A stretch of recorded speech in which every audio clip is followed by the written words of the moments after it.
never entirely beaten. Our fascination with the character gave us a head start on Wakandan lore. And for a long time, it was a relatively exclusive group. In recent days, that's changed. The Black Panther has joined the ranks of cultural icons, and we are ecstatic that so many other people, many of whom had never heard or cared about the Panther before the movie, have figured out what so many of us always knew.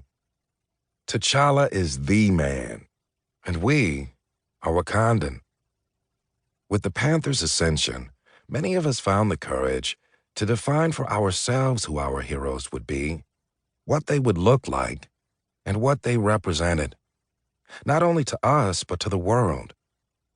This is the true gift that the Black Panther gave the world, an opportunity to embrace his or her own personal heritage, each unique, each worthy, each distinctive to his or her own nation, culture, ethnicity, and even neighborhood. Yet this legend is more than just a mythology told by modern-day griots around an electronic fire. Wakanda is more than the ancestral plains to which we may aspire, and T'Challa is more than a dream king meant to inspire greatness. The Black Panther has long represented genuine change in the comic book industry, and a step forward by the men and women who crafted these modern-day morality tales.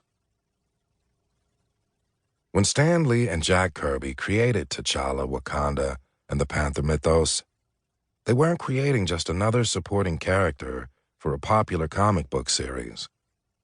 Appearing in Fantastic Four number 52, dated July 1966, T'Challa was the first major black comic book character to appear in a mainstream comic. By introducing him, they made a declaration that all men are equal, that every man and woman could prove worthy of being a king, a queen, and a hero. It didn't stop there. In his editorial Stan's Soapbox, which appeared in all of the Marvel titles, Lee proposed, "Racism and bigotry are among the deadliest social ills plaguing the world today. That we should judge each other on our own merits and not on the color of our skin, our gender or religion, or any other artificial barrier that mankind has invented." I don't claim to know what was going through their minds when Stan and Jack came up with the Panther. It feels right to call them Stan and Jack instead of Mr. Lee and Mr. Kirby, given the sheer number of their comic books I devoured. What I do know is that their work revolutionized the industry and shattered a glass ceiling for comic books and all popular culture storytelling. The Panther was first, but in his wake came a whole new world. Other characters followed, including the Falcon, Marvel's first major African-American hero, and Luke Cage.